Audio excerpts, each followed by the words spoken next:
Hey guys, it's Serena Nicole. Welcome back to my channel.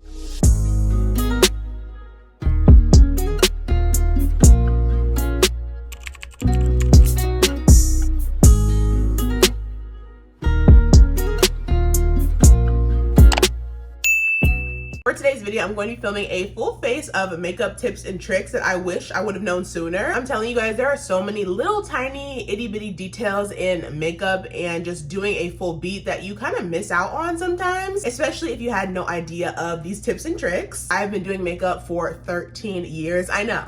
And not to toot my own horn or anything, but I have gathered a lot of knowledge and made a lot of mistakes in makeup and recovered from mistakes in makeup to the point that I have all of these wonderful tips and tricks to share with you guys to get a full glamorous beat down. And y'all know one thing about me, I know how to do a good beat down. Okay, that's one thing about it. I'm gonna show you guys some tips and tricks that I usually would like cut out of my videos and just leave out when I edit them. Not on purpose to like leave it out so you guys don't know the info, but just like I don't have time in some of my like short form videos or shoot, even in some of my long form videos to just add in every single tiny detail of my makeup routine. So today we're gonna get down to the nitty gritty. If you guys are not subscribed to my channel already, what are you doing? Make sure you guys subscribe to my channel. I do upload on here every single Sunday. Also make sure you guys click that bell notification button so you're notified every single time I upload a brand new video. If you guys like this type of video, if you like me, of course, then give this video a big thumbs up. It helps out my channel so much. And also feel free to leave me a comment down below. Okay, y'all know I don't bite. And don't forget to follow me on all my other social media sites. I will have them all linked down below. And without further ado, let's get into these tips and tricks of makeup that I wish I would have known sooner. Okay, the first tip for me is going to be in regards to primer. Now I specifically love to use 3 primers. I do this because I like to use a different primer for different like reasons of my skin, I guess. Just letting you guys know, I do have more oily skin in my T-zone and the rest is pretty much normal everywhere else. I personally like to go in first with a more hydrating primer just to make sure my skin is nice and hydrated and moisturized underneath my makeup. Of course you can use your skincare and like your skin prep for that step as well, but I don't know, I just like to go in with a priming moisturizer too, just to double it. So I'm gonna go in first with this primer. This one is from Laura Mercier.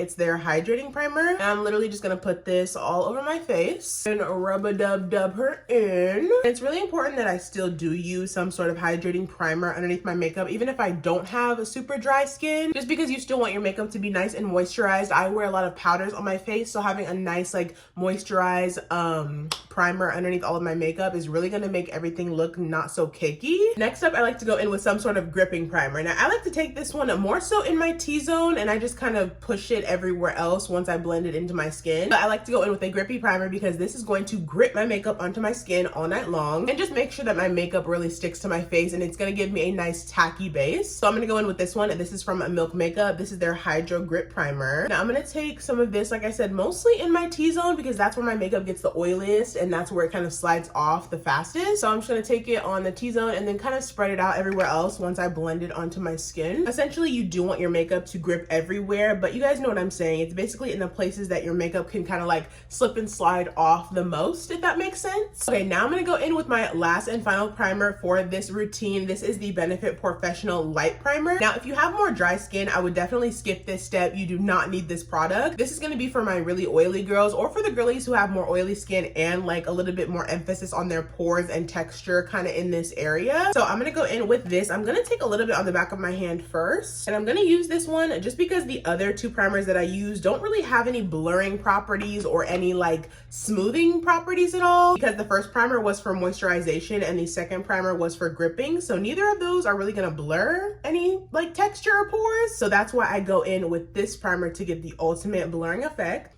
Oh, I'm just gonna put it in the areas that I really want it the most and where my pores are like really emphasized the most. Okay, and my next tip has to do with foundation. Always when I go in with my foundation, I usually take a liquid foundation and I squirt some on some sort of like makeup plate of some sort. This one I got gifted to me by a brand, but I do have makeup plates in my Amazon storefront under makeup tools if you guys want to check that out. I will have it in the description box below. I like to take some sort of makeup plate, not the back of my hand because that can already get messy from other products and stuff. So I'm just gonna go ahead and take my foundation and just put it on this makeup plate first. Once your foundation is on your makeup plate, I like to go in with some sort of flat brush to paint it onto my skin first. The reason why I do this is because I don't like to just pump foundation onto my face. It can get really messy and just not, you know, look great that way. And you're not really getting an even application when you do it that way either. So when you go in with some sort of flat brush first and kind of paint it onto your skin, it gets the best coverage out of the product, and you can kind of paint it on to like any areas that you specifically want more coverage at. And I don't know, it just works the best for me personally. I've done done this technique for years, and I just love how even of a coverage it gives my skin. And you can really control where you're putting the makeup rather than just like pumping it and then having to disperse it everywhere on your face afterwards. Doing it this way is going to give you a more even application to begin with. That way when you blend it out, it looks a little bit more seamless. But I'm going to go ahead and just paint it on. Don't worry about buffing it into your skin yet with this brush. Literally just paint it onto your face first, and then we'll buff it out a little bit later. And then obviously this is up to personal preference. You can use a brush if you'd like, but y'all know I prefer a sponge. I literally love this sponge so much. This is my painted sponge. I do dampen it, and I just like to take the butt end of it, and now I like to blend it into my skin. Try it out. I'm telling y'all, your base is gonna look phenomenal. Base is on 10. Next up, we have a trend of 3s going on. This tip is going to be for concealer. Now, I personally think this tip is for the girlies who really want to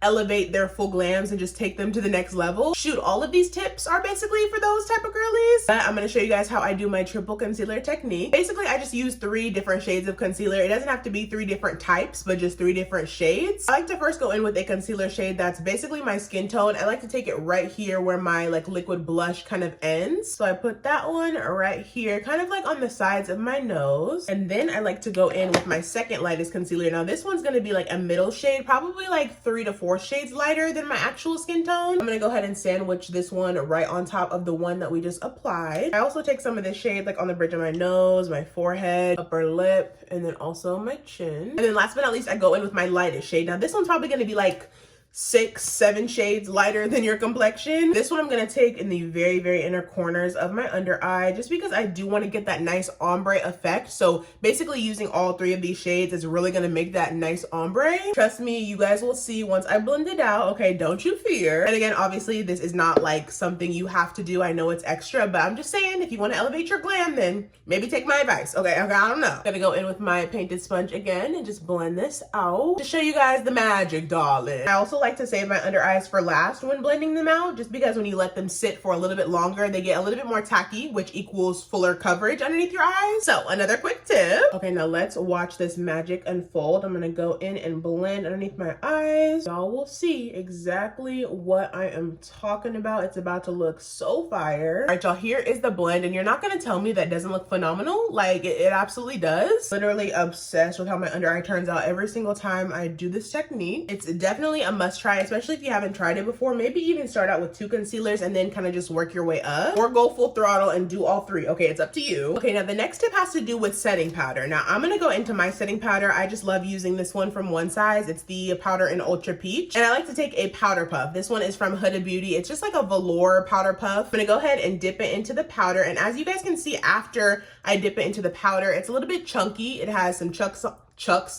it has some chunks on it, and it can be patchy if you immediately go underneath your eye. So this is what you're gonna do instead. You're gonna wanna go in the palm of your hand and kind of just rub the powder puff into your palm. That way there's still powder on the puff, but it's not as patchy or clumpy or have too much product on the puff. So do that a couple times, as many times as you need. I promise there's still powder on the puff. It may not look like there's enough, but trust me, there's a lot in here. And make sure you go back in with your beauty sponge that you use to blend out your concealer, or your brush, or whatever you used, one more time, just to make sure there are no creases before you set your under eyes in place. And then go in with the puff that you just put on the palm of your hand, and go in and just set your under eyes. And I promise you guys, it's still gonna look flawless. You do not need that much powder on your puff to get the set under eye effect. Trust me, because as you can see, it still looks flawless. Okay, it still does. And I also love to go in and set my actual eyelid and also my eyebrow, just to make sure that stays matte throughout the day too. Just look at that difference. Okay, phenomenal. My next tip is called blush blurring. I've showed this to you guys plenty of times before on my channel, on my TikTok, Instagram, literally everywhere. But for the girlies who don't know, I'm gonna reiterate myself. Now, sometimes, you know, when you put on powder blush, it can be a little bit too much. Like, I love blush. Okay, we love blush blindness over here. However, sometimes it can just be a little much. It can look a little bit stark depending, especially on what color of blush that you're using. So for me today, I put on a little bit extra just to kind of demonstrate the technique a little bit better. I like to go in with some sort of pressed translucent powder over my blush area, just to make sure everything blurs together and kind of just looks more seamless. So I love to go in with this powder. This one is from Carslin. It's just their pressed translucent powder. It literally looks white, but when you literally swatch it, like right here,